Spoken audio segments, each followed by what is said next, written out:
On Friday, more pop-up storms over the weekend. Richard Wedding at the Weather Channel for Town Square Media, Tuscaloosa. It's 84 degrees in Tuscaloosa. It's time for the Miller's Edge with four-time SEC champion and two-time national champion Christian Miller. Once again with Christian Miller taking him down. Here is college football playoff national champion Christian Miller on Tide 100.9 and 1230 AM WTBC.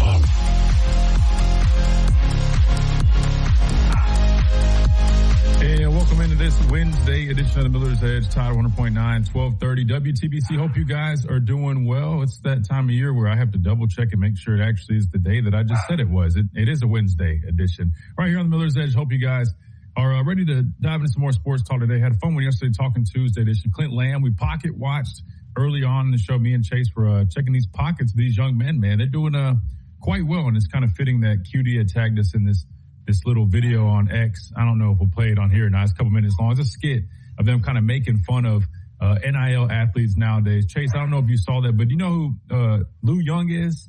He does the skits. You know, it's funny. He actually played for the Panthers. I didn't play with him, but yeah, he made one on the NIL YNs, which we'll just leave it as YNs. I'm sure Chase and why I know what that is. But anyway, he made a funny skit, man. He was driving around in like a Trackhawk, something like that, to the Under Armour camp. And maybe we'll play it during the timeout. Probably not on the live radio. I'm not sure if I don't remember exactly how the video went, and I don't want to risk anything. We don't need anything sent in the mail over to Town Square or Tide. So we'll leave that there. Anyway, we got some stuff we'll dive into today. Definitely want to talk some Alabama football now that we're really closing in on things. I dropped that breakdown video yesterday on the secondary. We started with the cornerbacks. Now, here's the thing, guys. Here's the thing, man. You guys, please, man, show us some love, because I'm not going to lie, man. That video, we will not have any proceeds, anything from that, man. You know, it's crazy. The first two, Chase, why? I'll be honest with you, man. I guess I did it the right way on the first two breakdowns. There was no issues. Like, we used our all 22 tape, which I don't know why that's being copyrighted anyways. It's literally coach's film. Doesn't make sense to me. I have a theory, though, probably because it was a little bit more focused on like the end zone copies. We did the running game with the first video, the first one was defense, still focused. We did both angles, but had a lot of, clips from the end zone copy. And then the running game, same thing. That was pretty much all end zone copy. Well, I dropped the cornerback part one yesterday. And when I tell you guys, I took so much time in getting this video put together, editing the video, doing all these things. Just for like 15 minutes later, me get the notification, like, someone has claimed blah, blah, blah. And I was, I'm not going to lie, I was kind of defeated, man, because all the time and effort I put into it. So just so you guys know, that's like me doing that video completely free. We get nothing from that. So the good news is what we do get is some exposure, right? People see it, they enjoy it. I'm doing it for you guys. So just know, we're not making any money off the breakdown videos pretty much at this point. So if you don't mind, just drop us a like. Hit that subscribe button if you want more of that stuff. Probably have to be a little bit more, particular with how we do it. Unfortunately, I know it sucks. Listen, I get it. Not fun, but that's kind of part of it. But I think what I will do is maybe look into Patreon is one of those things where I think people do a lot of stuff that typically you can't do on YouTube. Maybe we can do something there. I don't know. But if you guys enjoy the breakdown videos enough, let me know, because then we'll look at taking a different route. But that video is up. No issues there. So make sure you guys go check it out. Really good one. If you guys want to learn about the cornerback position, kind of how our cornerbacks, play within this system, what makes them so elite. I had a lot of fun doing the breakdown, man. It really was fun. And we're not even done. The part two will be coming soon, focusing on the safeties. Bray Hubbard, Keon Sabb, and throw the Huskies in there as well. But I think it's a great way if you guys want to learn about positions, schemes, technique, just really dive into X and O's. It feels like you're in a film room, which I love doing that stuff. So hopefully you guys enjoy that and learn something from it as well. But like I said, man, show us some love, man. We can't make any money off it, unfortunately. And you kind of are risking your content. Luckily, I think they're cool with it. There's no issue with our channel with this, but you don't want to do that too many times. So just show us some love on those videos. That being said, I definitely want to talk about something in a little bit regarding Alabama. I know we talked about it a little bit with Clinton yesterday, but I want to dive into it because it's pretty relative to me. That's Xavier Griffin. I know that article from Bama Online had come out. They talked to one of his trainers, compared him to a pretty popular guy around here. Chase White. I feel like we've all heard the name Will Anderson. Well, that's one way to compare somebody. I mean, that's putting some expectations on somebody for sure. Kind of want to talk about that and what that article really talked about in terms of Xavier Griffin and his progress, kind of where things see fit with him in this defense, especially even early on, a guy that people are already really excited about, but definitely thought there could be a little bit of a curve, right? Because he was similar to me. He showed up a little bit on the smaller side, which again, he's a really good athlete. It makes sense, but everybody just figured, hey, he'll put on some weight. He'll be good in no time. But I don't think people expected the young man to be up to like 235 within, I don't know, like 3 months. I'm kind of curious. I would love to get him on the show soon. I'm sure he'd have no problem doing it. The problem is freshmen. I understand they don't always let freshmen talk to the media. We'll definitely see if we can do that. But we'd love to talk to him. And I just want to ask him, hey, how did you make it happen so quick? Because it took me like a year and a half to get to that point. I mean, I was chugging shakes every night in the dorm. I mean, I was putting in the work. He figured it out in 3 months. Dude's already like 235. It took me like a couple of years to get there. So I don't know. Maybe we'll see if we can talk to him. I have a feeling that might not be in the cards right now, but we'll see. I see why he's shaking his head no. You never know why. The worst they can say is no. You just gotta ask, man. You gotta ask. His mom listens to the show. Maybe she can kind of nudge Alex over there and say, hey, man, let him go on the Miller's Edge, talk some football. I ain't gonna ask nothing stupid. We just talk some football. We want to go inside the mind of Alabama's one of their top recruits from last season, a guy who's expected to be a really good football player here. One of my favorites already. He hadn't even played a snap yet, but I just like what he's shown so far. That said, we'll dive into some football talk, a number of other topics we'll get into. I don't know if you guys are still keeping up with the World Cup. I feel like ever since the U.S. got knocked out, it kind of died down a little bit. Hopefully you guys are still have some interest in soccer. Great sport, or football, whatever you want to call it. But maybe we'll talk a little bit about that later. And, of course, we'll take your phone calls. 205-342-9904 is the number to the phone lines. Pretty much open, no guests. I was going to text Pastor Payne and see if he wanted to jump on. Been a minute since we heard from him. Feel like he can maybe come stir the pot a little bit, get the nest going, and maybe we'll get some good reactions from that. So if you guys want to chime in, 205-342-9904, of course, we always encourage you to join our streams at The Miller's Edge on YouTube, at The Miller's Edge on X, on the Tide 100.9 Facebook page, and all other platforms. Just find us, search us at The Miller's Edge. I'm sure we'll come up somewhere. And, of course, we got our website, too. Miller's Edge, themillersedge.com. I just got billed again for another year, so that website is up and running for you guys to go check it out for more information as well. We got to hit a timeout. When we come back, we keep on rolling on this Wednesday edition right here on the Miller's Edge. Tide 100.9, 1230. WTBC. Quick timeout. We're just getting started. Tuscaloosa Chrysler Jeep Dodge Ram. Lease a new 2026 Chrysler Pacifica Select for $421 a month for 42 months, $39.99 due at signing. Do you have cracks or potholes that are dragging down your property's appeal? Hey, I'm Christian Miller, and at Asphalt Restoration, we transform driveways and parking lots with expert repairs, new paving, or resurfacing. Fast, durable, and family-owned quality that you can trust. Don't let small issues turn into big expenses. Call 205-393-9000 for a free consultation, no fees unless we win. No representation is made that the quality of legal services to be performed is greater than that of other lawyers. Follow the Crimson Tide on their journey to another national championship. Touchdown, Alabama! On your home for Alabama sports, Tide 100.9, and streaming on the Tide 100.9 app.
edition of the Miller's Edge, Tide 100.9, 1230, WTBC. Let's dive into some football talk here. I know you guys love that, so we'll just jump straight into it, man. We were talking a little bit yesterday with Clint Lamb about a number of different things. If you guys missed that, you can always go back and rewind the show from yesterday.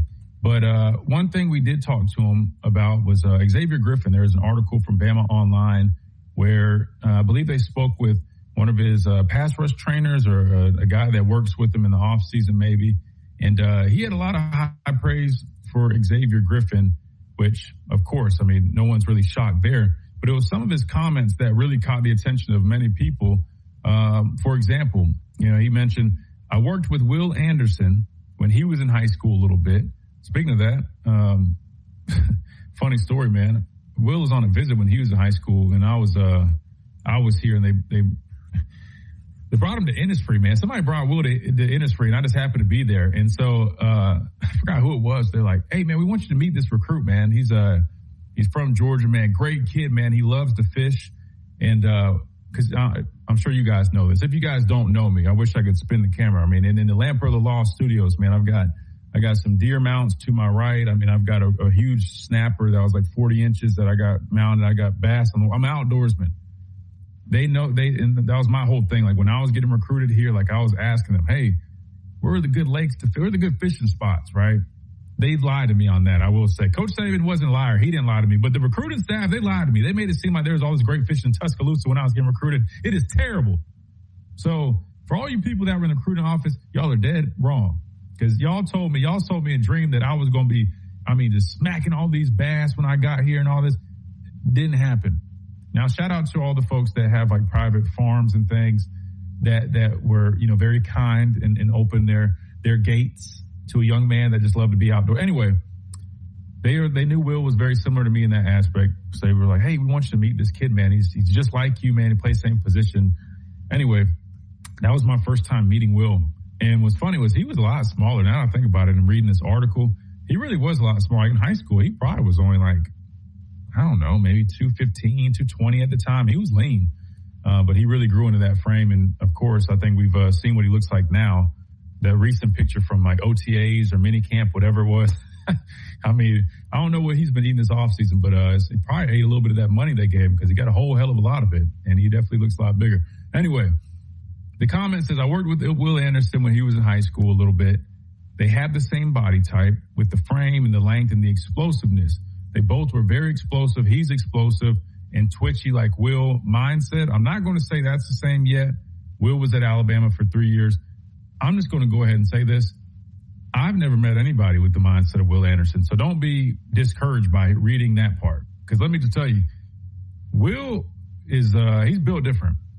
Will was crying one time before a game, and it wasn't because like he was like sad about anything.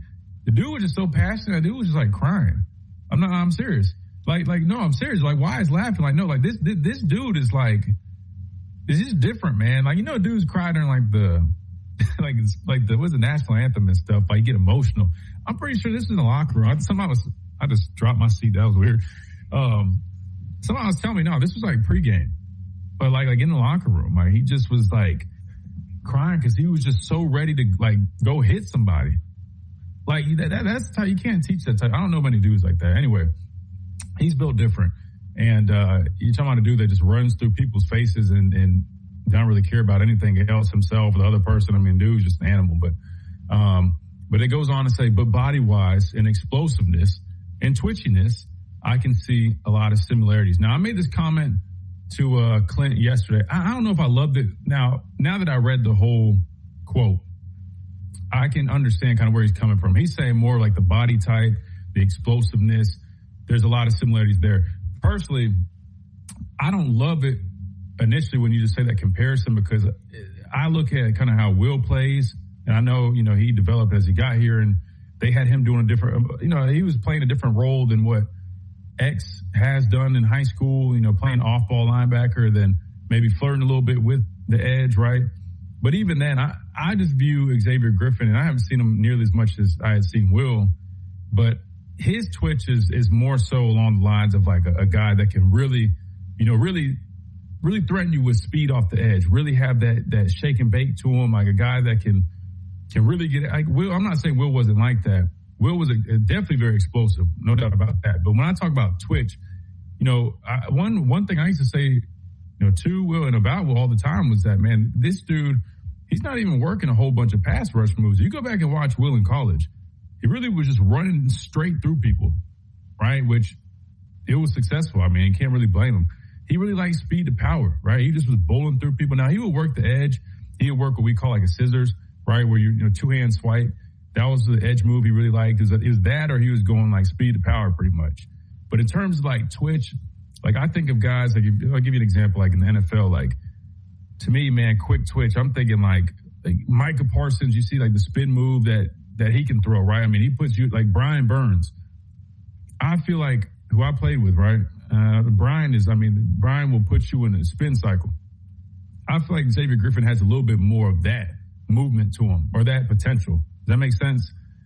Will was more like he's so explosive. He can beat you with speed on the edge and work work a scissors. But you're not going to see Will doing some of those moves that you might see like Brian do. Their skill sets start to differ a little bit. I feel like X is a little bit more in that, hey, he can be more like Burns versus how Will plays. That's why I said the comparison from that standpoint is a little bit different. But in terms of explosiveness, somebody said Von Miller. Yeah, of course, you can throw Von Miller in there as well. I don't Von and X, I don't know about that. But twitchiness, yeah, you can throw Von Miller in that category as well. Guys that really just, it's almost like when you watch them rush, like go watch, Brian Burns is a great example because he's long, but he's very quick twitch. And the way he can set you up, man, it's almost like he's doing a crossover in basketball, right? That's not how Will rushes. Will rushes almost like a bigger rusher. Will reminds me of kind of almost how like the guy who he's working out a lot with, right? They have different body types, Myles Garrett, but if you go watch how Myles Garrett rushes or Max Crosby rushes, Max Crosby, I mean, he's twitchy, he's a bigger guy, but you see what I'm saying? Like there's just different styles of rushers. I feel like Will and Xavier Griffin are probably a little bit different in that aspect. But in terms of just the athletes that they are, I mean, I get where the guy's kind of going with that, which, to be fair, he's worked with both of them since they were young. So, I mean, I respect what he's saying. It's just my personal opinion. Not that really matters much. But a little bit of a comparison. This is interesting. Griffin was the highest-rated defensive player in Alabama's 2026 class. He had 4 sacks his senior year out of Gainesville High School. Anderson was 6'3", 222 compared to, let's see, hold on. He was listed at 6'4", 235. Griffin's currently listed at 6'3", 222, but I think people are saying he's around 230 in that range at least. It goes on to say Griffin has changed a lot since he got to Alabama. That's one of the biggest things I noticed from spring break to when I saw him in May. He probably gained about 20 pounds of muscle. He went in skinny, but he might be in the 230s now. I haven't seen him in a while. I know he's a big boy, and I know he has a nice frame. He's going to carry that weight well, which I agree. I mean, he's from the clips that we've seen and just seeing him during the spring. I mean, I think that weight is no issue for him to carry. It goes on to say, I think his future is very bright. Definitely a first round, top 15, top 10, that type of potential. That's what I feel. They talked about what they working on getting his hands better, being able to play off his hands, just really understanding his moves, when to use it, why to use it. He's very athletic, but he really played linebacker, off-ball linebacker a lot in high school, even when he got to Alabama at the beginning of spring ball. So that's really important because if you guys have listened to me talk football over the last couple of years, especially Alabama, that's one thing I wish we saw a little bit more out of those guys, right? Like Yanze is somebody that we've seen do a little bit more recently, but like just working more moves, hand usage, right? Hand combat. It's so important, right? When we say beat the hands, beat the man. And like I said, there's different types of rushers. Some guys are more speed to power. Others really want to work speed off the edge. But one thing as a pass rusher, you can't be one-dimensional, right? Just like a lot of other positions and other sports, you don't want to be one-dimensional. You want to have your fastball. You got to have a counter. And a lot of times guys are so infatuated with their fastball that they don't work on their counter. That was something I had a problem with. I mean, I never really worked on my counter move until like my senior year. Finally got better. But hand usage, man, like it's so valuable of a tool to have when you pass rush. So seeing him working on that right now, I think it's going to be huge for his development as he continues maybe working more towards, his time at Wolf or maybe off the edge. And this was an interesting quote, Jason. I'll hit this part, but then we'll hit this timeout. His trainer said, I'm pretty sure he's just with Coach Robinson now on the edge. I think not 100% certain. But that will be interesting. We'll talk about kind of what that might signal because, again, he came in playing off-ball linebacker at a high school, definitely was a little bit undersized. I'm sure, with his size when he first got here, they probably weren't expecting him to be playing so much on the edge. Of course, we all knew, like, even when he was getting recruited, they mentioned things like, hey, he's similar kind of vision to Jihad Campbell, guy who played off-ball linebacker, but then also got moved up and, rushed off the edge. But with him being on the lighter side, that probably was more so like, hey, that's probably where they saw him originally. Now that he's put on weight, and we've talked about it, like, of course you've got Yanza, of course you've got Justin Hill, you've got Zulu that you brought in from the portal, those guys playing that Wolf spot. You got to remember, though, I mean, knock on wood, injuries happen, right? That's not like a whole bunch of depth. And, of course, you got a number of guys that are playing that bandit spot, which X would be a Wolf. Initially, I was thinking, hey, maybe just some third down rushes or just, third down packages, rush packages. I think he could, definitely see the field. But at the rate in which he's, getting bigger, he's getting stronger, I definitely could see him full-time playing Wolf. And I think a lot probably depends on the development of some of the other guys as well, really kind of where you need him. Because if he can excel at off-ball linebacker as well, and you see that there's a void there, I know we got a lot of depth, but say he's just a better option at the position, probably should just leave him there, at least for now, and then maybe in the future look to move him full-time. But you do have a lot of depth. You got guys like QB Reese, Caden Jones. You got guys like Luke Metz, who Ruben came on our show and spoke very highly of. If those guys, and of course Caleb Woodson via the transfer portal, if those guys end up playing the way you think they can play, there's probably not going to be as many opportunities there. So why not give them a lot more opportunities at Wolf, which, of course, you got some veterans there and some guys that are some heavy contributors. But, like I said, the depth is a little bit less there. And you can rotate at that spot more, especially when it comes to pass rush. I think it makes sense, and I like it. I think with his skill set and his potential and everything his trainer was just talking about, I think he would flourish, honestly. And I think that's where he's going to make his money, if I'm being honest with you. Pass rushers make a lot of money, man. More than inside backers, so something to consider. We got to hit a timeout. When we come back, we keep on rolling, keep on talking about this and more right here on this Wednesday edition. 205-342-9904 is the number if you guys want to get in on the conversation. We got to hit this timeout. When we come back, we'll keep on rolling right here. Tide 100.9, 1230, WTBC.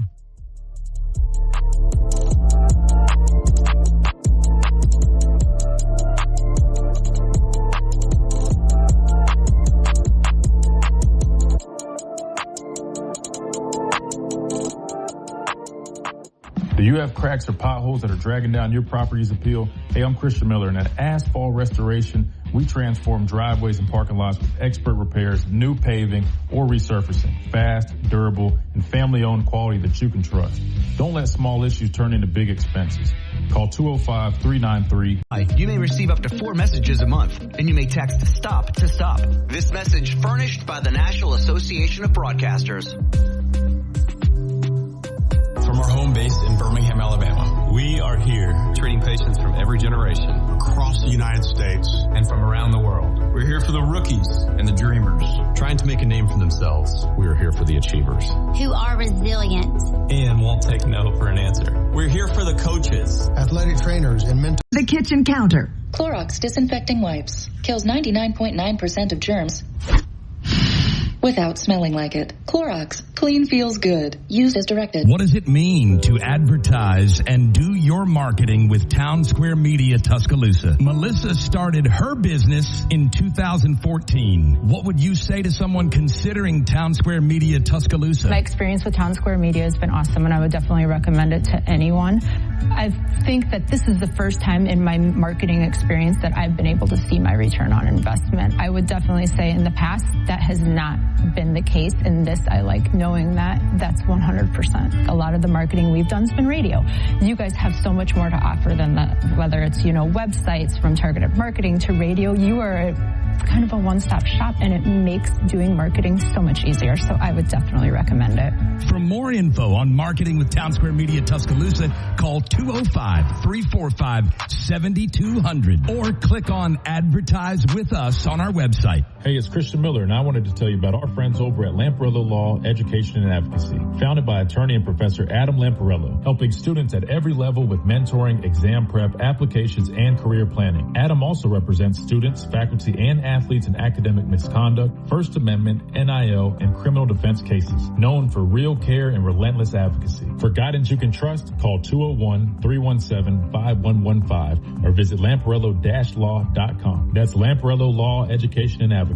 Proud partners. Hey, this is Wyatt Fulton from Tide 100.9. Join us starting on July the 20th for SEC Media Days live from Tampa, Florida. Presented to you by Pearl River Resort and the Sportsbook at Golden Moon Casino. We'll bring you live updates, press conferences, and interviews from all 16 teams in the Southeastern Conference at SEC Media Days 2026 from Tampa, Florida, presented by Pearl River Resort. Join us starting July the 20th for a week of content from Tampa, Florida, live at SEC Media Days 2026, presented to you by Pearl River Resort and the Sportsbook at Golden Moon Casino in Choctaw, Mississippi. The best sports talk in the state. Tide 100.9 and streaming on the Tide 100.9 app.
Wednesday edition of the Miller's Edge, Tide 100.9, 1230, WTBC. We're talking a little pass rush here.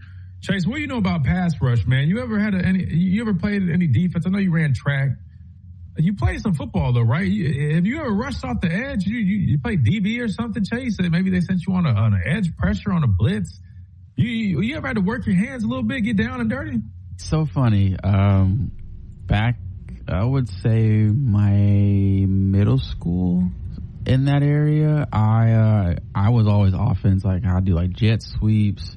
I just use my speed as like something to get separation, because I was never really the tallest. I was never really I could never really catch the ball. So I was like, look, just hand it to me and I'm gone. Like, no one's going to try to catch me. So my head coach was like, look, we're going to put you as a DB. We're going to try you. And I was like, huh? I was like, I don't know anything about a DB. Like, what you talking about? And he kind of told me about it. And I never felt so much joy playing a DB. It was so much fun, like just going against a wide receiver and coming off the edge, like just going getting the quarterback or just jumping in the lanes. Like, it was so cool. So I wish that was something I did more of. So it's really cool when you talk about like the ins and outs of football, because like for someone like me that never even thought about even playing football, it's pretty cool. So I don't have much experience, but I enjoyed playing it when I did. I didn't know if you ever had to, rush off the edge a little bit or do a little something like that. But no, listen, I can talk about that all day, because that was pretty much, I don't know, what I did 24/7, man. And what's funny was when I was younger, I used to like overanalyze everything, man. Still do. But when I was younger, so I was growing quick, right? And I got to high school, I was probably like almost 6'2" when I was a freshman. And I remember only thing I wanted to do was play off-ball linebacker, because that's what I played Pee-wee. And then in middle school, I played safety. My first year, I played like free safety. It was the weirdest thing, man. I'm not going to lie to you. I wasn't a big fan of free safety, because it was like everything is on you. Like, you're the last line of defense. And so I was always like, man, I don't like this because I'm like, it's just me, right? And I got to take these angles. And if I miss it, I give up the play, even though, probably broke down on the front lines first. But my second year in middle school, I played off the edge. But I really always just wanted to play like middle linebacker. Like growing up, I like guys like, different guys, but like Brian Urlacher, he was a tall middle linebacker. He was like one of my favorite players. Clay Matthews, who really was an outside backer, but he had versatility. Like for some reason, I had this thought that I was like, man, if I get too tall, I can't play stack backer. And so I was like, man, I don't want to get too tall.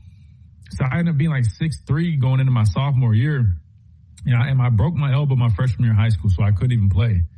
And so I immediately go straight to varsity my sophomore year of high school, and they had me playing outside linebacker. And I was like, man, I guess it's not bad. I started getting more used to it. And, man, I say all this to say, I really just fell in love with pass rush. Before, I didn't really like care as much about it because I just wanted to play off the ball. But then once I started really getting into it, I'm like, man, like, I enjoyed this, bro. Like, pass rush is really, like, it's fun. And so that's pretty much, I got into it. And then I realized that's probably what is going to allow me to go play on the next level and do all that. And so, I just kind of stuck with it. But anyway, anytime I get a chance to talk about it, man, I could talk pass rush for days. And speaking of highlights, so I couldn't, I guess I'd have to go to Huddle or something to find my actual high school. These are my high school spring game highlights. Now, I'm wearing a red jersey right here. I don't remember exactly why I was wearing a red jersey. It just actually worked out well because it's easy to just point me out here. But speaking of swim moves, that was it right there. I mean, I love that little pepper step and just hit a guy with a quick swim. And as you can see, it was effective. I mean, that was all I used to work. Now, I feel bad on this. I'm not going to lie, Chase. I was bullying my teammates, man. But I knew, like, listen, this is practice, and we were full go, and we would have scouts and stuff coming to practice, so I wasn't going to go easy on them. But now that I'm looking back on these clips, I'm like, man, like, I probably could have eased up a little bit. Like, I was really, like, going hard on these dudes, man. Getting dudes on the ground. I'm like, I'm not going to lie. It was. And what's funny is people probably look at this and probably think I'm like so big. I was only 200 pounds here, man, which I'm not saying that's small, but like think about the recruits, especially all these other guys that you see nowadays. These kids are like 240 pounds. Like, bro, I was only 200 pounds right here.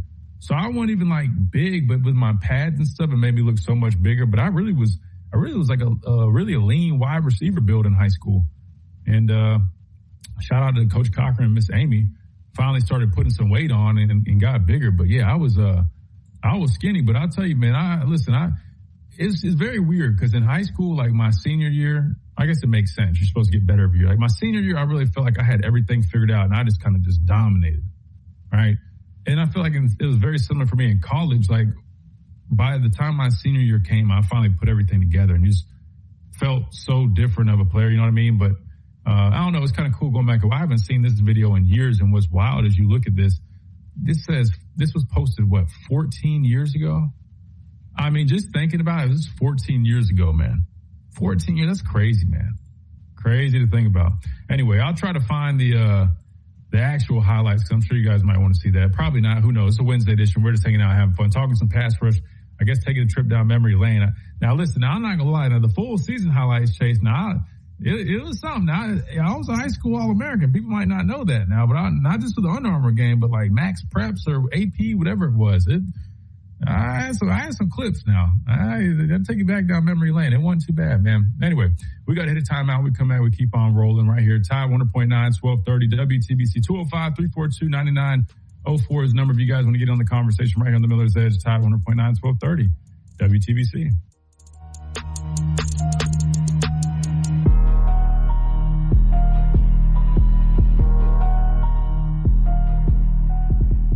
Hey, it's Christian Miller, and I wanted to tell you about our friends over at Lamparello Law, Education and Advocacy. Founded by attorney and professor Adam Lamparello, helping students at every level with mentoring, exam prep, applications, and career planning. Adam also represents students, faculty, and athletes in academic misconduct, First Amendment, NIL, and criminal defense cases. Known for real care and relentless measures you'll enjoy for years to come. Check out our collection of officially licensed Alabama jewelry in store or online at HudsonPool.com. and roll Tide. Hey, it's Christian Miller, and I want to tell you about our great friends over at Brian Harding Construction. Located in the heart of Tuscaloosa, Brian Harding Construction is woman-owned and strong as steel, a specialty manufacturing firm with expertise in structural steel fabrication, ASME code piping and vessels, CNC machine work, welding, laser cutting, pipe fitting, industrial maintenance, and crane rentals. With a proven track record of over 30-plus years of experience, no one is better fit for the job. For an evaluation, contact Brian Harding Construction today at 205-752-9611. Again, that's Brian Harding Construction at 205-752-9611. What does it mean to advertise and do your marketing with Town Square Media Tuscaloosa? Melissa started her business in 2014. What would you say to someone considering Town Square Media Tuscaloosa? My experience with Town Square Media has been awesome, and I would definitely recommend it to anyone. I think that this is the first time in my marketing experience that I've been able to see my return on investment. I would definitely say in the past that has not been the case. In this, I like knowing that that's 100%. A lot of the marketing we've done has been radio. You guys have so much more to offer than that, whether it's, websites, from targeted marketing to radio. You are kind of a one-stop shop, and it makes doing marketing so much easier. So I would definitely recommend it. These are not all the side effects of Creon. You can learn more at 1-800-633-9110. Before your appointment, visit creoninfo.com. That's CREON info.com. Tide 100.9 Tuscaloosa weather. Here's your Tuscaloosa and West Alabama forecast this afternoon. Keep that umbrella around. Sunshine's in the forecast, 87. Southwesterly breeze and a pop-up shower or storm possible late afternoon into this evening. Everything's gone by 10 o'clock tonight. Partly cloudy, cooling to 72. Thursday and Friday, blazing sunshine, hotter, low 90s, and a slight chance of an afternoon shower or storm as we close out the week on Friday. More pop-up storms over the weekend. Richard Wedding at the Weather Channel for Town Square Media Tuscaloosa. It's 83 degrees in Tuscaloosa. Catch every game and every moment right here. This is your home of Alabama sports. Tide 100.9 and streaming on the Tide 100.9 app.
Into this Wednesday, it is for the Miller's Edge, Tide 100.9, 1230, WTBC. Chase, did you see that last clip, man?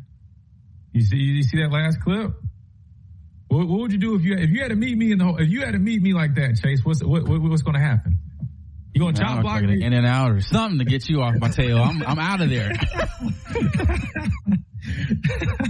No, well, you wouldn't be pulling on a counter, so that wouldn't happen. But yeah, I don't know. Maybe you said you play receiver, so maybe, I don't know. Maybe I can meet you in the middle or something. I don't know. You might give me a little shake and bake. I mean, I don't know, man. Listen, I want to be clear. I'm not putting these on here to try to show off or nothing. It's just I want you guys to see the difference and why sometimes when I watch the highlight tapes that we have nowadays for these kids, I'm like, this is why I seem a little underwhelmed at times, because I'm just like, man, either there's not as many football players as there once was, or they're just not putting the right clips on there. Oh, I felt bad on this one. I blindsided this kid. I shouldn't have done that. Okay, yeah. That was messed up. Chase, is that wrong? No comment. Hey, but listen. To be fair, though, that was before they had a bunch of I don't even know if targeting was a rule back then. I really don't even remember.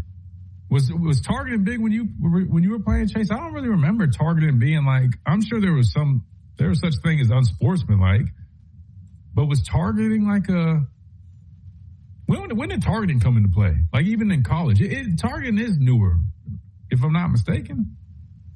I don't know. Somebody chat GPT it. I'm sure somebody will have the answer for that. But I don't think targeting was big. Because I know back in the day, bro, blindsides were totally fine. Matter of fact, the first game I played in, we played against Wisconsin. Chase, I don't know if you were watching Alabama at this time. Chat probably remembers this. Our listeners on radio, they probably remember this. We played Wisconsin, and it was it Texas? I think it was down in Dallas, maybe. Whatever. When we opened up the season in 2015, we played Wisconsin. There's remember Derrick Henry broke that long touchdown up the middle. That was a big highlight. And remember he ran over their safety and the dude had got a concussion. And ended up walking into our huddle. He went to the wrong huddle. That's how they knew the dude needed to be attended to. Anyway, that was the first game I played and that was my redshirt freshman year. And I just remember I was on punt punt return and some special teams. Blindside blocks were okay, Chase, because the first play I was in there, man, we were running return to the right. We're creating that wall. And so I'm sure, I don't know if you played special teams, when you're making that wall, man, the punt return, they're going to hold up, then you get in your wall. And so you got this wall forming, and then if you play punt, you already know you better keep your head on a swivel, especially when it's a wall return. Well, this poor dude wasn't paying attention. And he's running, Ryan. I can't remember who was our returner, maybe Kenyon Drake, or I forgot who it was, but he hits the sideline as it's carted out as I was supposed to be.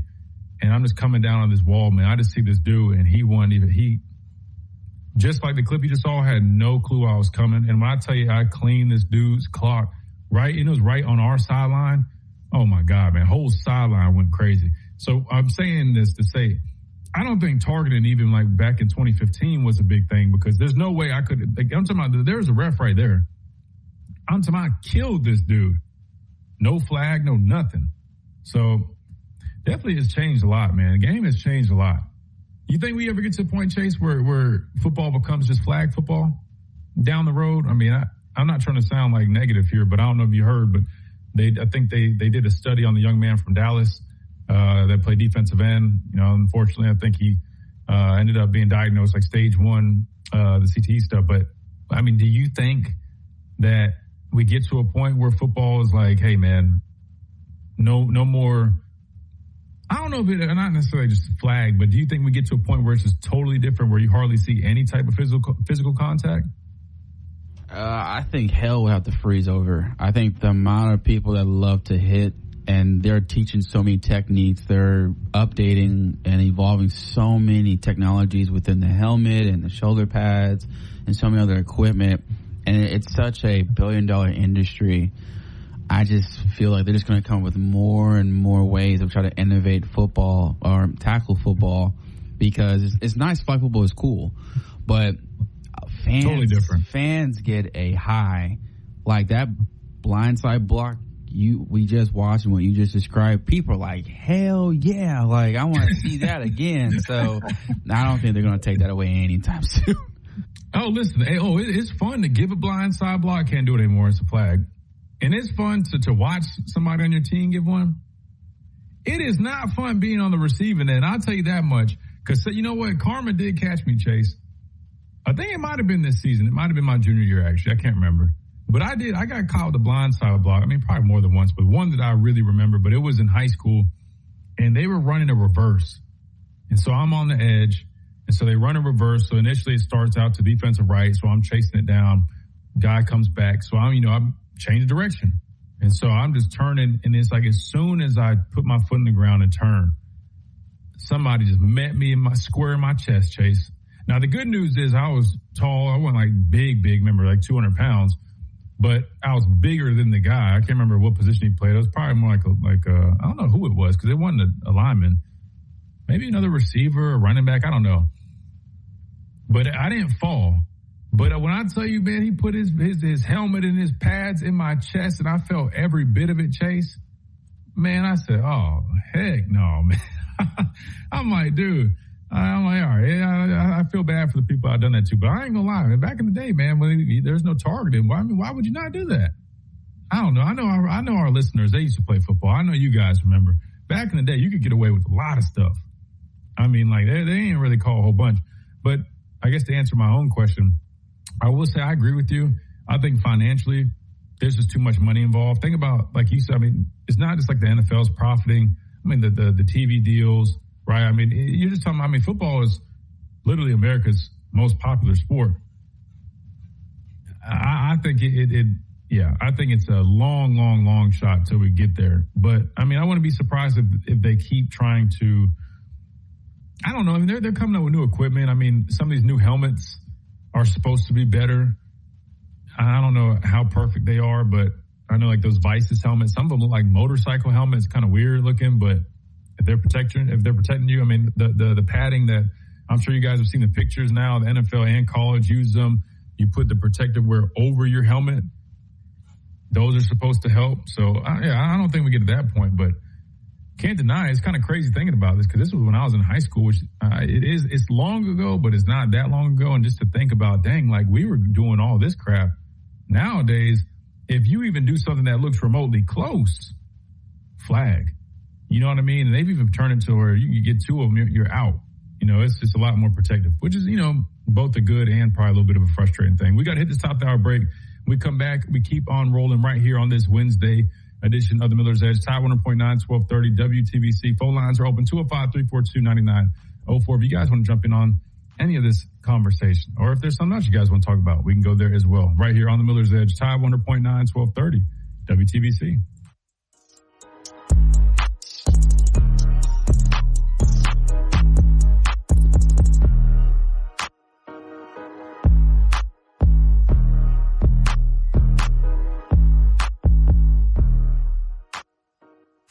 WTBC Tuscaloosa and W265CG Tuscaloosa, a Town Square media station. Tide 100.9 and streaming on the Tide 100.9 app. From the Fox Sports Studios in Los Angeles, here's Chris Perfett. Spain is on their way to New York. They are back in the World Cup final for the first time since 2010 when they won the title. They defeated France on Tuesday 2-0, their third consecutive victory over their European neighbors in the past 2 years. They await the winner of England and Argentina. That showdown coming on Wednesday at 3 p.m. Eastern. The MLB All-Star game on Tuesday night ended with a 4-0 victory for the American League. Cody Bellinger was named MVP of the game. He drove in 2 runs off of a bases-loaded single. The Athletic is reporting that the NBA's investigation into the LA Clippers has grown in scope. It is no longer just about salary cap circumvention with the aspiration deal, but now includes other improper expenses provided to Kawhi Leonard by the team, as well as a possible second unreported endorsement deal with a different company. The expanded investigation has caused delays into any ruling. Hey, it's Christian Miller, and I wanted to tell you about our friends over at Lamparello Law, Education and Advocacy. Founded by attorney and Professor Adam Lamparello, helping students at every level with mentoring, exam prep, applications, and career planning. Adam also represents students, faculty, and athletes in academic misconduct, First Amendment, NIL, and criminal defense cases. Known for real care and relentless advocacy. For guidance you can trust, call 201-317-5115 or visit Lamparello-law.com. That's Lamparello Law, Education, and Advocacy. Proud partners. Hey, this is Wyatt Fulton from Tide 100.9. Join us starting on July the 20th for SEC Media Days live from Tampa, Florida, presented to you by Pearl River Resort and the Sportsbook at Golden Moon Casino. We'll bring you live updates, press conferences, and interviews from all 16 teams in the Southeastern Conference at SEC Media Days 2026 from Tampa, Florida, presented by Pearl River Resort. Join us starting July the 20th for a week of content from Tampa, Florida, live at SEC Media Days 2026, presented to you by Pearl River Resort and the Sportsbook at Golden Moon Casino in Choctaw, Mississippi. What does it mean to advertise and do your marketing with Town Square Media Media Tuscaloosa. Melissa started her business in 2014. What would you say to someone considering Town Square Media Tuscaloosa? My experience with Town Square Media has been awesome, and I would definitely recommend it to anyone. I think that this is the first time in my marketing experience that I've been able to see my return on investment. I would definitely say in the past that has not been the case. In this, I like knowing that that's 100%. A lot of the marketing we've done has been radio. You guys have so much more to offer than that, whether it's, websites, from targeted marketing to radio. You are kind of a one-stop shop, and it makes doing marketing so much easier. So I would definitely recommend it. For more info on marketing with Town Square Media Tuscaloosa, call 205-345-7200 or click on Advertise with Us on our website. And knocked down again. It was Christian Miller. It's time for the Miller's Edge with 4-time SEC champion and 2-time national champion Christian Miller. Once again with Christian Miller taking him down. Here is college football playoff national champion Christian Miller on Tide 100.9 and 12:30 a.m. WTBC.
Of the Miller's Edge, Tide 100.9, 1230 WTBC.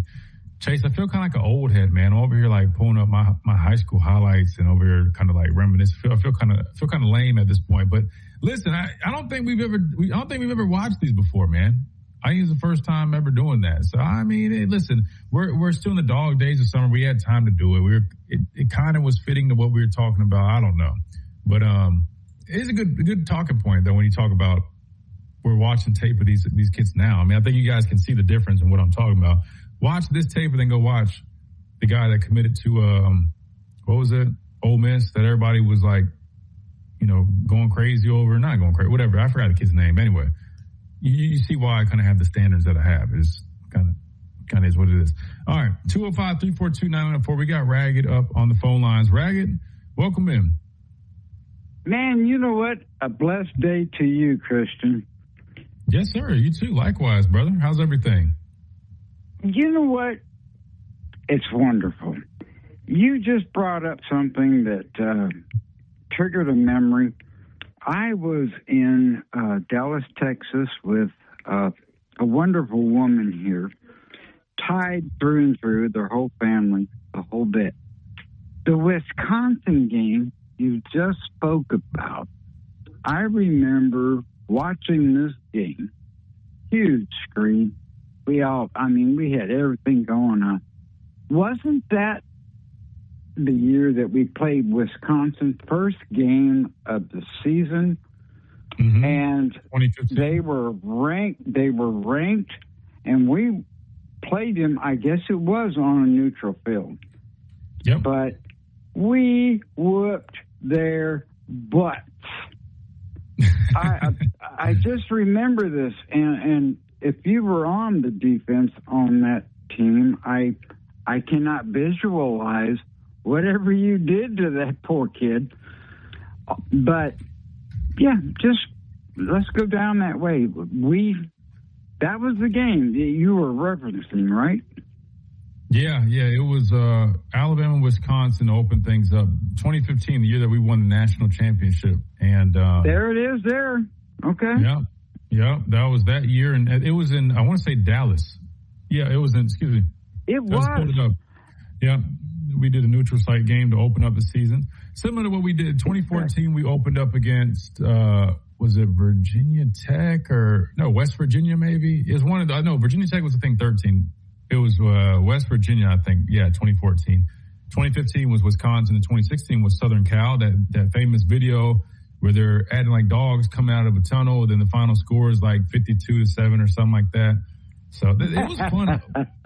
It was fun opening up the season like that. I'll be honest with you, because like it literally felt like you were opening up the season with like a bowl game, because we would go play in a neutral site, whether it was Atlanta or Dallas, and we would play a team that's, you know, out of conference. I actually really enjoyed that. Like as a player, that was a lot of fun opening up the season like that. And I wonder what it was like for fans from y'all's perspective. I mean, I wonder if a lot of fans looked forward to traveling to Atlanta or Dallas for the very first game of the year, or maybe they like it better being at home, maybe versus a smaller opponent. I wonder, like, from y'all's perspective, what you guys prefer. You know what?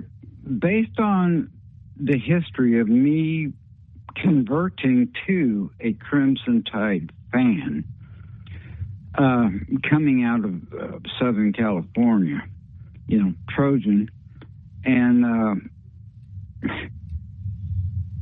we seem to have from what I can recollect here, under Saban, because he was my first coach when I came out here in 2007, we did really good against the Division I top teams opening up the season.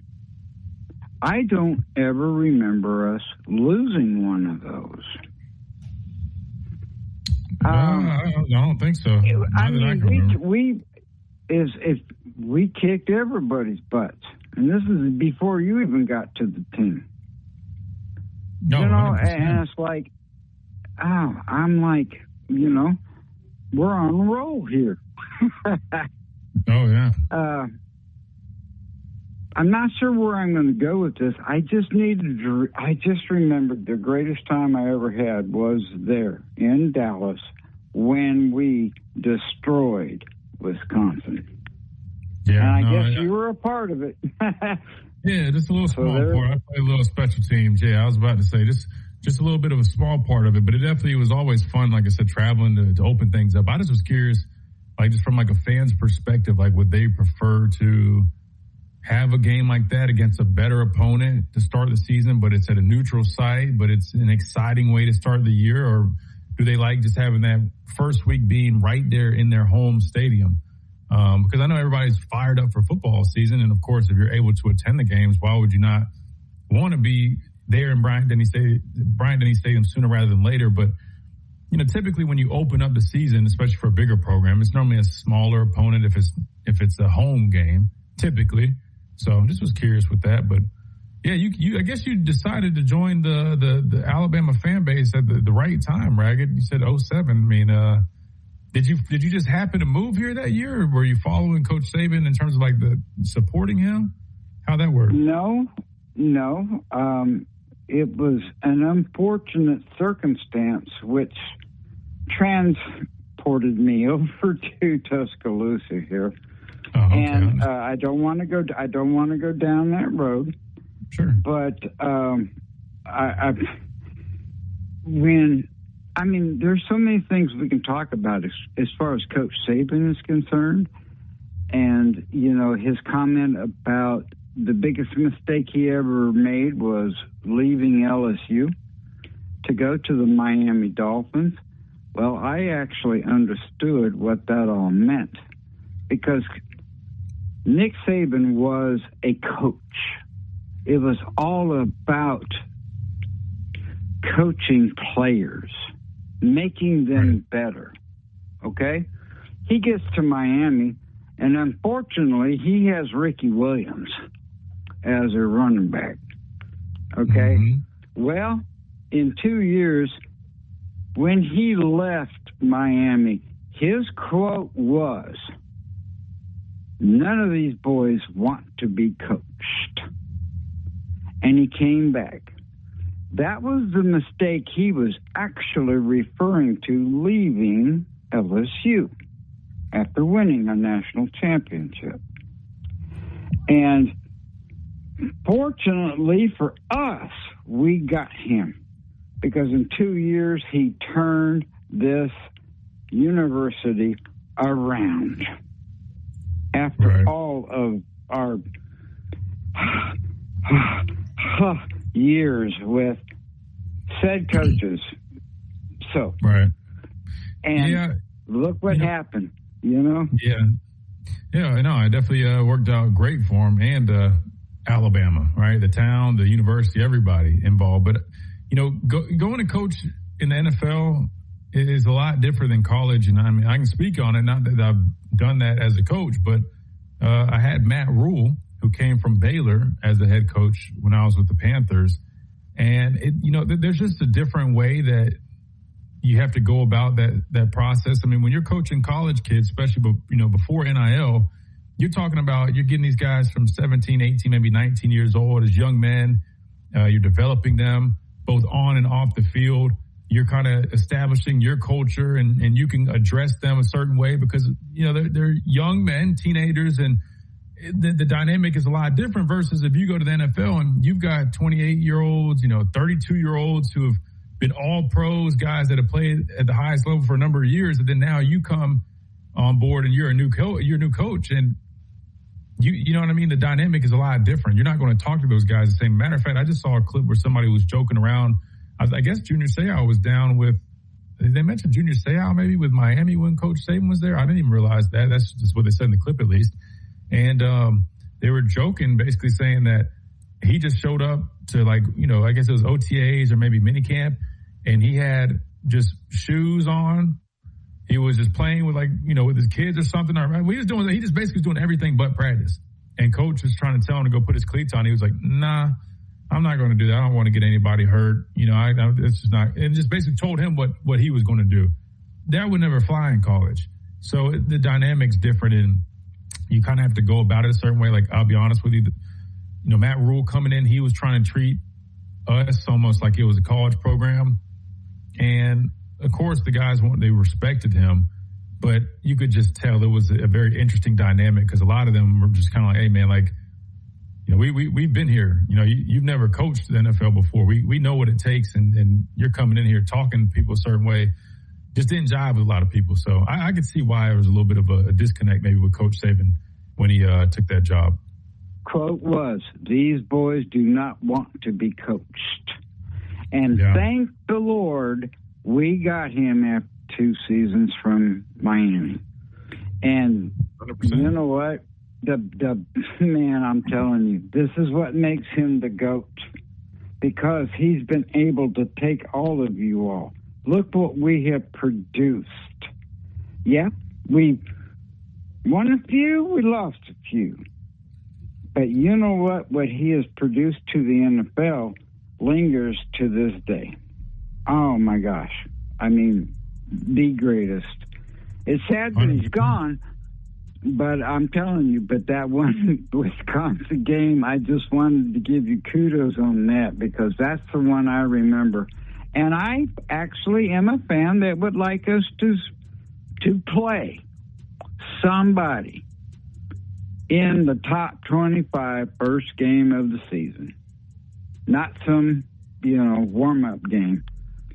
And according to this East Carolina game that's coming up, how do you feel about Coach DeBoer, the entire coaching staff, not acknowledging who is going to be the starting quarterback, and let the world be surprised when we come out with a package that will blow everybody away? It's an interesting question. Well, what we'll do is we'll answer that on the other side because we got to hit this time out. But, Ragga, we appreciate you leaving us with that cliffhanger right there, and always good to catch up with you, man. You got it. Catch you guys later. Yes, sir. Sounds good. We'll see you. All right, good deal. We'll answer that. I think he was just saying if they don't do that, I don't think they said they don't plan on announcing who the starter will be. In fact, I think they want to name the starter before week 1. But we'll give an answer on the other side right here on this Wednesday edition of Miller's Edge, Tide 100.9, 1230. Powered by Tuscaloosa Chrysler Jeep Dodge Ram. Find adventure, power, and performance today at Tuscaloosa Jeep Dodge Ram. From our home base in Birmingham, Alabama, we are here treating patients from every generation across the United States and from around the world. We're here for the rookies and the dreamers, trying to make a name for themselves. We are here for the achievers, who are resilient and won't take no for an answer. We're here for the coaches, athletic trainers, and mentors who are public 9 a.m. to 5 p.m. Saturdays and Sundays. Single, family, and corporate memberships available. Located at 14931 Seedtown Road in Fosters, Alabama. Hey, it's Christian Miller, and I wanted to tell you about our friends over at Lamparello Law, Education and Advocacy. Founded by attorney and Professor Adam Lamparello, helping students at every level with mentoring, exam prep, applications, and career planning. Adam also represents students, faculty, and athletes in academic misconduct, First Amendment, NIL, and criminal defense cases. Known for real care and relentless advocacy. You build your foundation with gold. Text the word SHELTER to the number 989898. Text SHELTER to 989898. Tide 100.9 Tuscaloosa weather. Here's your Tuscaloosa and West Alabama forecast this afternoon. Keep that umbrella around. Sunshine's in the forecast, 87. Southwesterly breeze and a pop-up shower or storm possible. Late afternoon into this evening. Everything's gone by 10 o'clock tonight. Partly cloudy, cooling to 72. Thursday and Friday, blazing sunshine, hotter, low 90s, and a slight chance of an afternoon shower or storm as we close out the week on Friday. More pop-up storms over the weekend. Richard Wedding at the Weather Channel for Town Square Media, Tuscaloosa. It's 86 degrees in Tuscaloosa. The flagship station for Alabama Crimson Tide sports. Tide 100.9 and streaming on the Tide 100.9 app.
WTBC. All right, we'll go back to the phone lines. We got Corey from Trussville up next. 205-342-9904 is the number.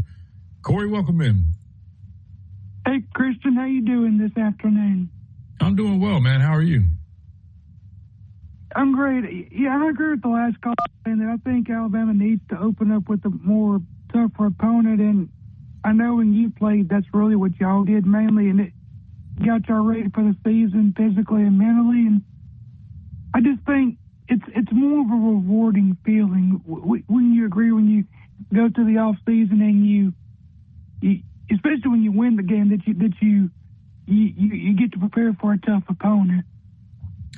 Yeah, that's why I kind of threw that out there, because I know for me it always was just I don't know, it just added to the excitement of it. Like, no disrespect to some of these smaller schools, but like if we were to open up with, because, you know, we played smaller schools, whether it was like a ULM or, I mean, maybe we played Western Carolina one year, like Middle Tennessee. We played Mercer. I'm not saying I wouldn't be as excited for first game. I mean, everybody is excited for week one, but when you know, like, week one is, hey, we're taking a business trip. We're getting on that plane. We're flying to Atlanta. We're flying to Texas, and we're playing a team that we don't typically get to play. Like, I always thought it was a lot more exciting, and it made like I just like the intensity leading up to it felt a lot higher than maybe if we were to be playing Western Carolina, because we were Alabama, right? I'm just gonna be honest. If we were playing Western Carolina week one, we probably wouldn't have that same level of intensity going into the game. And I almost feel like that was part of the reason Coach Saban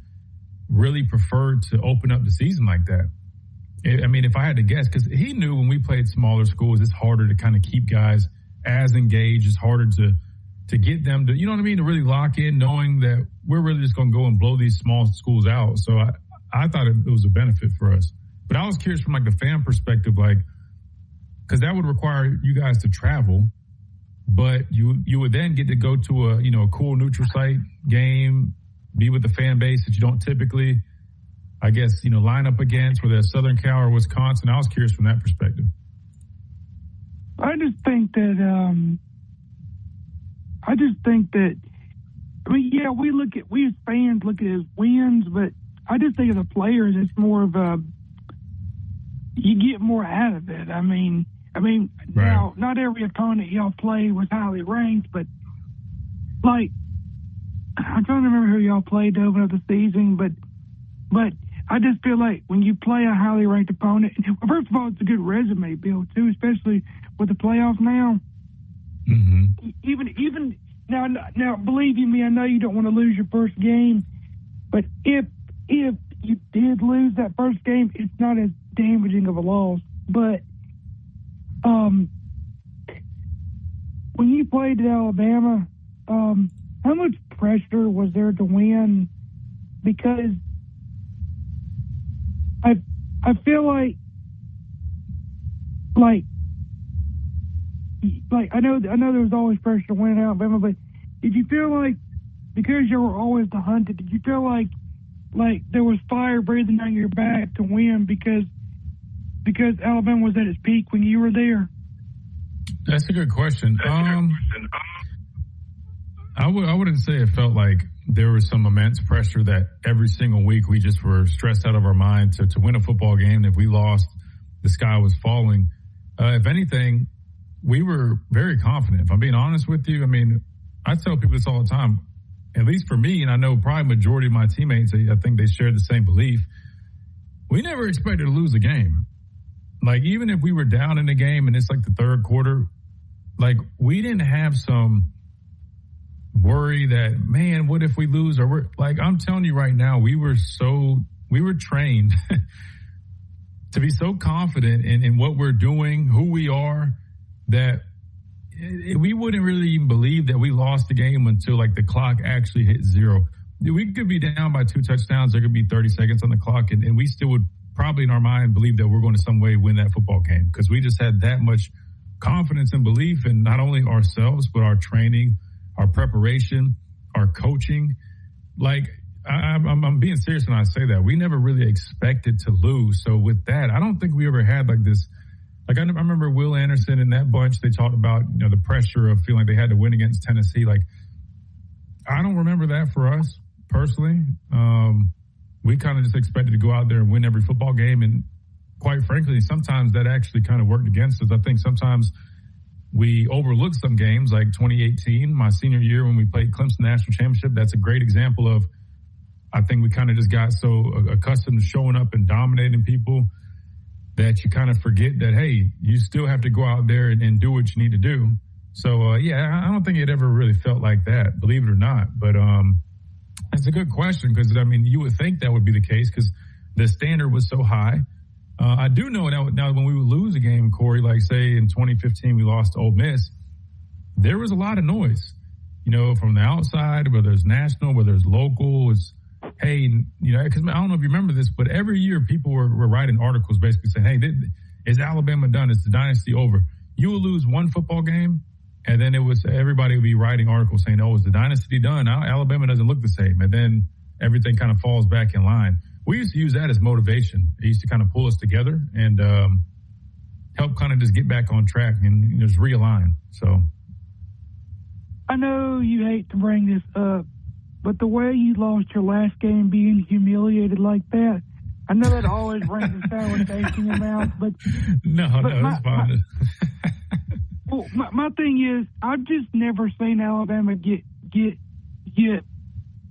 thrown around like that, and I just, going into that game as a fan, I knew it was going to be a tough matchup, but I just never would have thought I'd seen Alabama get bullied like that. And I knew what we were going up against. Believe me, I knew what Trevor Lawrence was.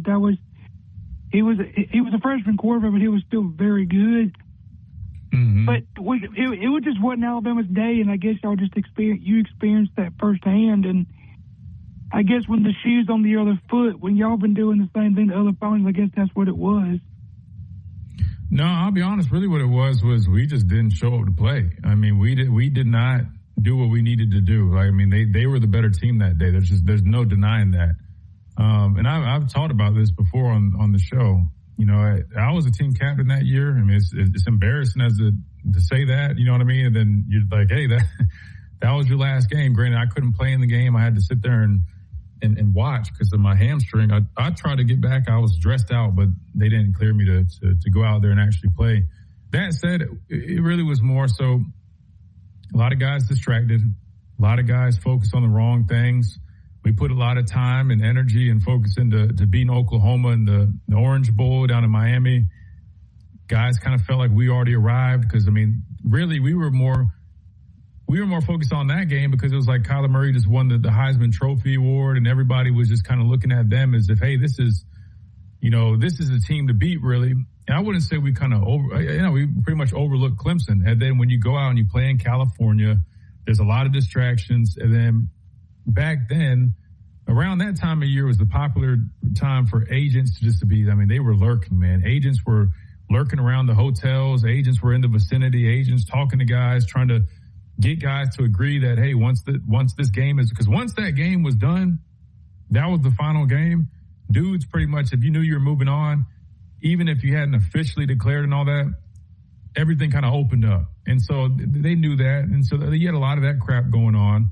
And, we did not show up to play right. But you got to tip your hat at Clemson. I mean, like you said, Trevor Lawrence was a true freshman that year, but he was a hell of a player. There's a reason he was a top NFL pick not long ago. And then you just look at, Justin Ross, I think he had a hell of a day. I think he was 6 receptions for 153.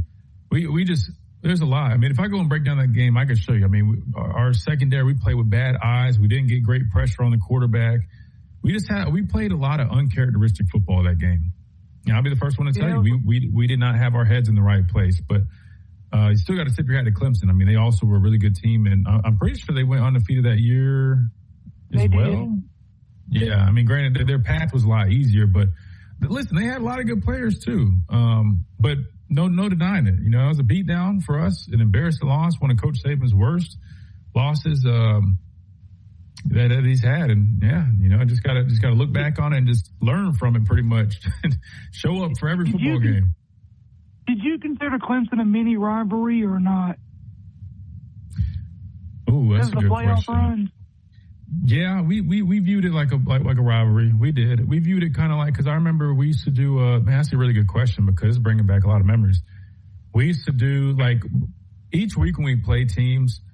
I wouldn't say call it like we'd have themes, but like there would be like more to it. It wasn't just, hey, we're just only looking at X's and O's. Like when we were in the weight room, like Coach Cochran, like every time we break down our post or our lift at the end of it, Coach Cochran would kind of speak on like that week and say we were playing LSU. He'd talk about maybe the game from a year ago.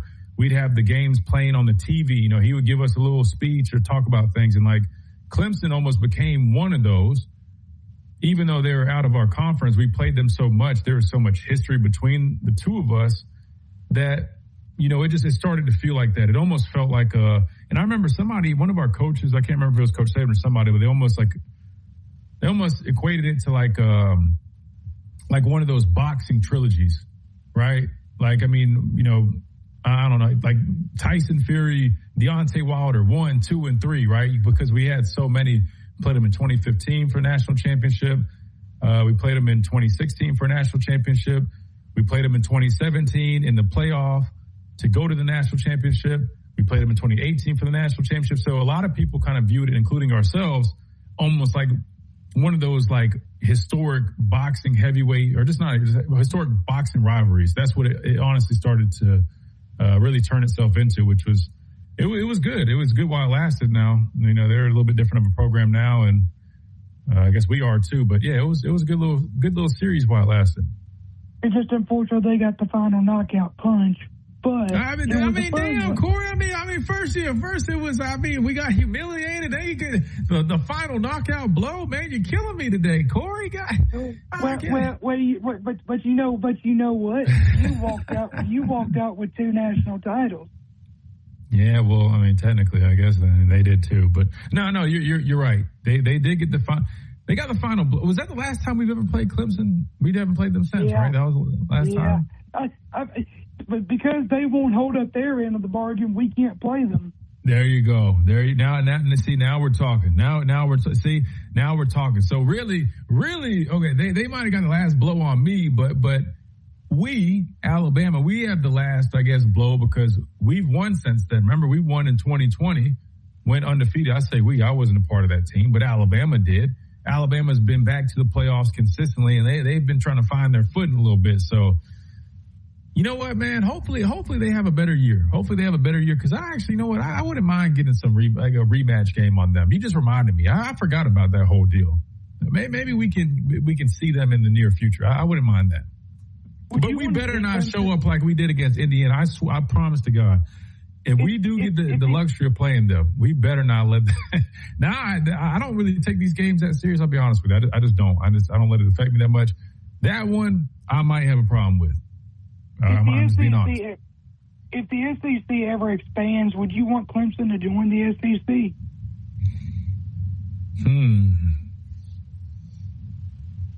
You know what? Probably so, because I want them to see what it's like to really live a real schedule.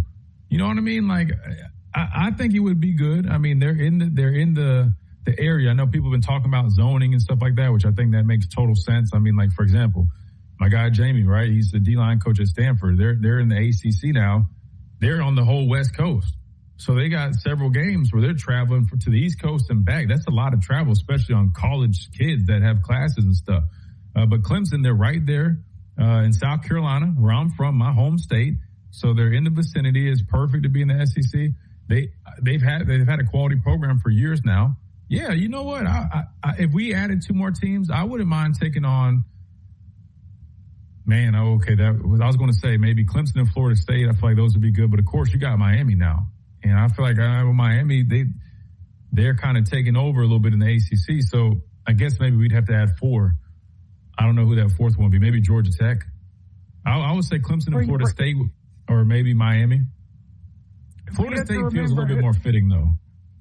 You have to remember, will the other teams agree to it from the ACC? Like, are they going to be willing to play each other? No, they don't want that. They don't want that smoke. They got it made. They play within a conference right now that, as long as they only lose 1 game, they're pretty much guaranteed a playoff spot, and their path is not very hard. You know, they come join the SEC, they're going to be playing Georgia, they're going to be playing Alabama, they're going to be playing Texas A&M, they're going to be playing LSU, they're going to be playing Auburn. They don't want to do that. They'd rather stick to NC State, Wake Forest, Duke. No offense. I just was talking to one of my friends that played at NC State, man. Shout out to Peter, man. My bad. But you get the point. And speaking of conferences, I've never understood the conference realignment geography-wise. Why is Stanford and Cal in the ACC, and then UCLA in the in Oregon and the Big Ten? It's money, yes, but geography. Like, say you're Maryland, you're flying East Coast, West Coast back to East Coast. And Stanford's flying all over. It doesn't make sense geographically, but money-wise, I get it. But if you look at a map of the conference, it's spread out everywhere. Some of these conferences. It used to be just in sections. It doesn't make sense. And for the love of God, have Notre Dame please join a conference, specifically the Big Ten, because it makes sense where they're at. And other sports are in the ACC, but they won't join and it's for money, I know, but right. It doesn't make sense why they. Well, I know why, but why they won't join a conference. Well, I think there's probably several reasons. I think their history is being independent, right? So it is what it is. I heard Marcus Freeman talk about it. I think the guys from Bussin' with the Boys asked him straight up about joining the conference. And I think he said, listen, if that's something we ultimately have to do, and that's something that the people on the board, the administrative staff. I mean, if that's what they think, he's good with whatever they think is best. But I mean, there's probably a lot of factors, or at least a number of factors they would consider. But right now, it seems like it works out for them. I mean, I guess you could argue maybe last year it kind of worked against them. Maybe being in a conference could have helped them. But, it is what it is. I will say this, speaking on Notre Dame, conference or not, they've got some dudes on that football team, and they're recruiting their tails off right now. Matter of fact, I just saw a list of current college players whose their fathers played in the National Football League. Notre Dame had like a quarter of the list. They've got like 4 or 5 sons of NFL studs on their roster. Not saying that's going to make them a national title contender, but probably feel good about some of the bloodlines you got on your roster. I'm just like, man, they're doing something up there. So definitely think they're a team to watch. Hey, Corey, I appreciate the conversation. Really great questions, man, and very humbling, man. Very humbling, man. We got humiliated against Clemson, and they got the final blow against us, man. I'm just messing with you, Corey. I always appreciate you. Great stuff as always, brother. Good talk to you, Christian. Roll Tide. Yes, sir. Roll Tide, man. Good stuff. No, that was fun, man. Great conversation. We got to hit the timeout. We come back. We keep on rolling on this Wednesday edition. Tide of 100.9, 1230, WTBC.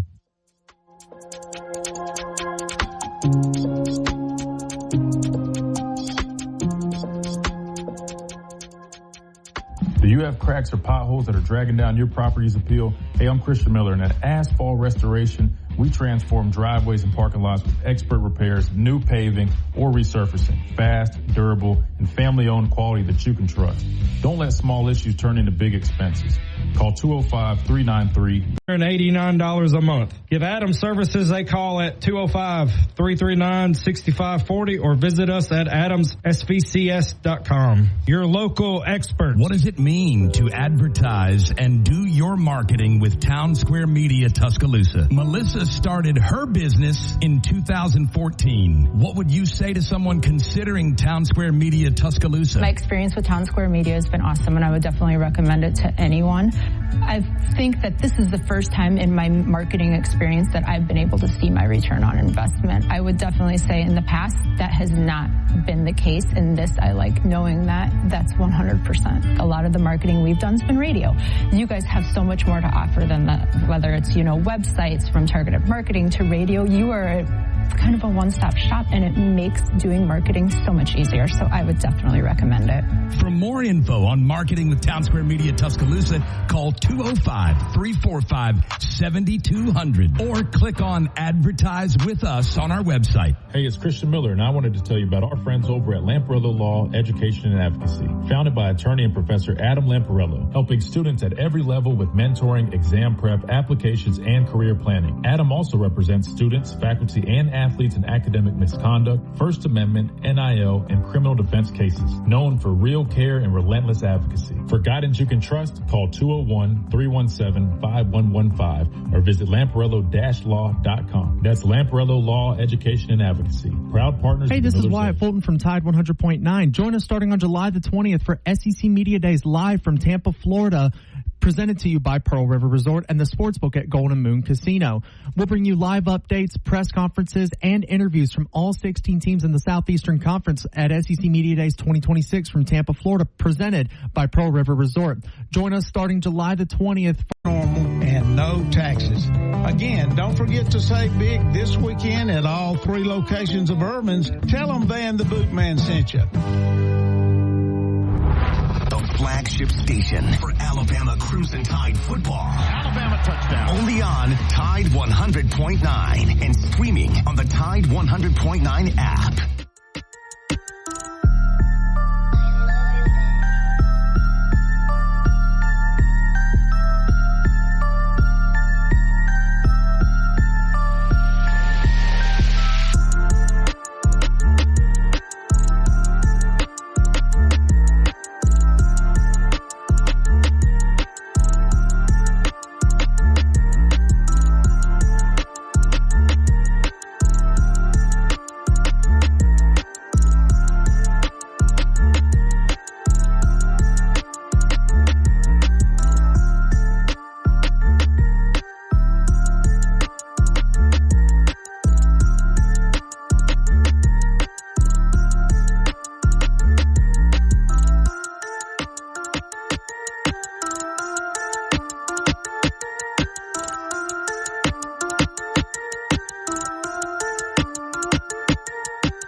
to this Wednesday edition of Miller's Edge, Tide 100.9, 1230 WTBC. Chase, we're talking about rivalries. We're talking about Clemson, man. Corey really, he humbled us on that one, man. He said that he said straight humiliated, man. They got the final blow. I'm like, dang, Corey. He gave me a final blow on that one. Now I'm just playing. But I was just talking with the chat about this. I'm just curious. Am I the only one, Chase, when it comes to like rivalries? Like, I don't take them like that serious. Meaning, like, of course, when I was playing, like, I respect the rivalry. I know, hey, this is Auburn. This is our rival. This means a lot, right? We got to turn up the heat. We got to turn up the intensity. But, like, I see, like, online, like, on X and stuff, like, I'll see, like, fans, like, anything with Auburn, like, they're attacking them. They're talking about, like, it's like literally every day of their life. If something Auburn-related comes up, it's like their mission to make fun of them, to go at them, and I just personally, I've never been, I don't know, I just have not. Am I the only person like that, Chase, or does that make me less of a competitive person, or cause I feel like you kind of seem like me. I don't know if I can see you getting that fired up over a rivalry. Like, were you ever like that? I think when I was like little, like when LSU and Alabama, like they would go at it like every year. I think my family just hated Alabama. It's kind of fun. I'm covering Alabama, the irony in it, but I'm not that person either. Like, I love to watch it, you know, like when players would put the flag in the middle of the field, like that'd be pretty cool. But like, I think the nastiness of it, like, it goes too far, you know, because it's just a football game. Like, I get, you know, the team up north, and you know, and I love to get schooled, so you know, everybody just call in, but I just don't see why it just goes too far. Like, there are some people I watched on Twitter, even like on interviews. Trees. Yeah, I learned about that when I came here. I was like, y'all poison what? Like, what are we doing? Crazy. So, but yeah, I agree with you, Christian. Like, I don't think it makes you less of a competitor either. It's just you have a different view of it. You know, like you still have that fire, and you still want to, you know, contribute, but no, I don't see where it's like it was anything Auburn. I'm like, oh, cool, you know, I'll just swipe past. People are like, I hate you, you know, the Hugh Freeze and blah, blah, blah. And I'm like, it'll keep going. Right. See, on that's why I was just wondering, because I'm like, I know I'm competitive. I mean, clearly I wouldn't have made it to where I made it if I was not competitive. I get that part, but I'm just like, I've just never been, like, I don't know how to explain it. I just like even when we played them, like, it was, you know, we turned up that week, but then if I saw Auburn, like, here's an example, you know, Senior Bowl, you know, I couldn't play in it. I still was nursing my hamstring. I get down to the Senior Bowl. There's several Auburn players down there, but it was a Trey linebacker. God, man, is it Trey Williams? I can't remember his last name. My bad, bro. I think he's coaching now, but man, he played at Auburn, and there was a couple others. It was like me, Isaiah Buggs, and like another Auburn guy. They're cool people. We were all kicking it at the Senior Bowl. That's why, you know what I'm saying? Maybe it's different from like the player perspective, because like as players, like, no, during the game, like, we're going at it. You know, people were talking, people, it's chippy. Like, I mean, there's a clip, like, I know from a TV copy, I was watching the game back, like, I'm like in the face of a lineman against Auburn, and like the TV's showing it, and it's looking like this big scene going on. It really was more so because of the play. You know what I mean? It wasn't like, hey, I hate this guy because he plays for Auburn. Something happenend that I was mad about. But that said, I get down to the Senior Bowl and stuff, and like, we're all kicking it. Like, it's like it's all like, we understand each other. At the end of the day, it's a game. You know what I mean? We're going to try to kill each other when we're on the field together. Then outside of it, it's like, I respect your game. You respect ours. We'll joke with each other a little bit.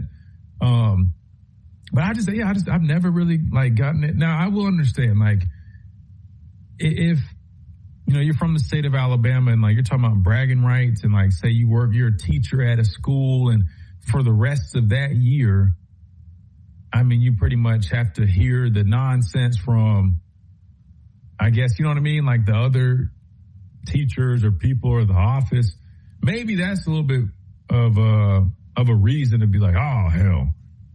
But I don't know. I guess what I was saying was, like, as much hate as people have for like the whole Auburn, Alabama thing, like, I haven't really, at least yet, knock on wood, run into like an Auburn fan that's just been obnoxious or really like has done anything for me to just be like, man, I hate these people, which, you know, guys just don't hate people. You get what I'm saying in the sports sense. I haven't had that experience. Have you, Chase? I mean, I know now that you cover Alabama, have you been in like at a game or a restaurant or somewhere where like you had a bad experience with maybe a rival fan or I guess a fan like maybe Auburn or I'll throw Tennessee in there. I've heard bad stuff about Tennessee's fan base at the game. Nothing worse than when allegedly like a fan threw like a drink on. Is it Kerry Good? Right? That's correct. Yeah. Now, if I saw that, now that's a little bit different. Now, you know what I'm saying? I'm defensive people. That's different. Now, that would, now we're talking something else. But I never had anything. I mean, have you, Chase, at all? No, not really. I think some of my friends have had interferences with Tennessee fans. Like, that's always been the like. If you want to fight, yeah, your Tennessee fans where it's at. I don't see it from Georgia, LSU. What about LSU? It's just a drunk Cajun. Like they're just kind of. It depends if it's in Baton Rouge. Be careful, but I feel like I've seen it. I know in Tuscaloosa, when LSU came, was it last year or year prior? I had some of my family come up here, and they were nothing but nice. Alabama fans, really? LSU fans. Like, it was never like, don't walk this way or you can't come in this restaurant. Like, you know, they were very nice. But Tennessee, yeah, I saw a different type of like side-eyeing and stuff like that. So I thought that was interesting. Mm-hmm. Well, I'll say this before we hit this final time out real quick. You know, we do our show live at restaurants. I do pregame shows, postgame. So, I mean, like, and we'll have opposing fans, you know, come in and I'll be honest with you, like, even during those rivalry weeks, like, we'd have people come into the restaurants while we're doing our show. Man, it's chill people. You know, laid back. I mean, nobody's really trolling. I don't know. Maybe I've been lucky, knock on wood. I say this now, watch this year, Chase. Watch me say this. Watch this year. I'm walking from the stadium or something, and like some Auburn guy that does something completely ridiculous, and it changes my whole outlook on this. Watch. I'm probably said myself. I probably shouldn't have spoke on this. I don't know.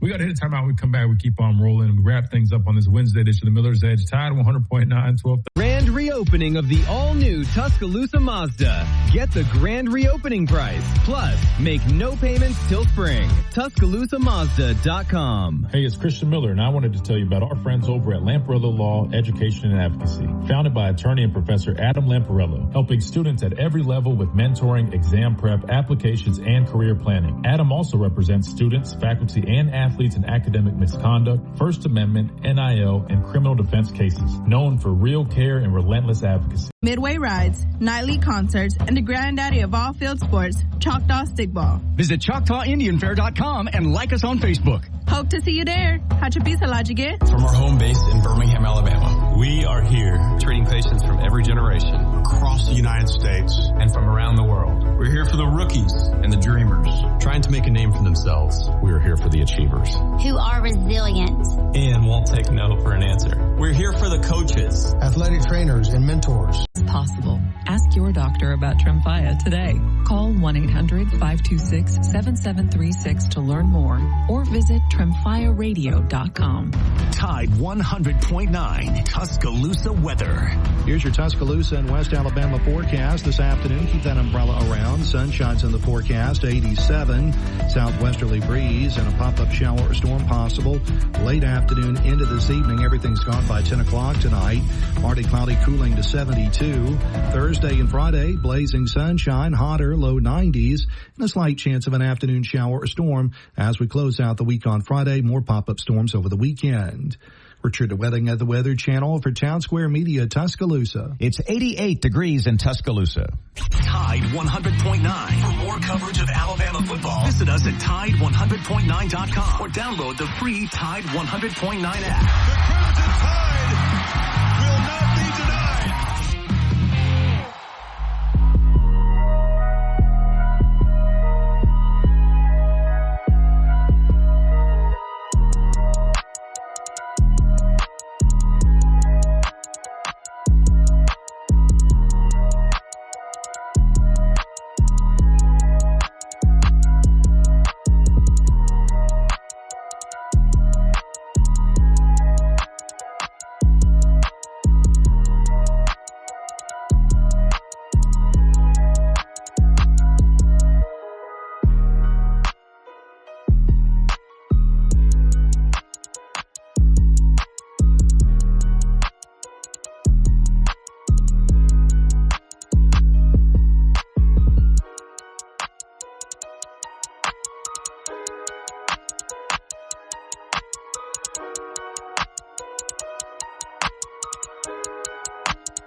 And welcome back in as we close things out right here on this Wednesday edition. Big shout out to our friends over at Lamprey Law Education and Advocacy. Make sure you guys check them out. Remember, for all your representation needs, criminal defense matters, of course, NIO, academic misconduct, and even on top of that, they've got the services for high school, college, and graduate students. That's subject matter mastery, exam and test taking preparation, academic and career planning. Let them take care of you guys or your kids in those positions. And remember, they have affordable rates for representation, for all that assistance. Go to their website, lamparello-law.com. That's a big thing, man. First-class representation at affordable prices, man. lamparello-law.com. Lamparello Law Education Advocacy. We'll have Adam on the show tomorrow. Excited to talk to him about all the latest in all of our legal conversations that we've had here on the show. That'll do it for us on this Wednesday edition. We'll be back tomorrow, same time, same place. Big thanks to Chase Behind the Glass, all of our listeners, Tide 100.9, YouTube, X, Facebook, all of our streaming platforms. We appreciate you guys. Go check out that film breakdown from the cornerbacks from yesterday on our YouTube channel at The Miller's Edge. And with that being said, we got to get out of here, and we'll see you guys tomorrow right here on Tide 100.9, 1230 WTBC.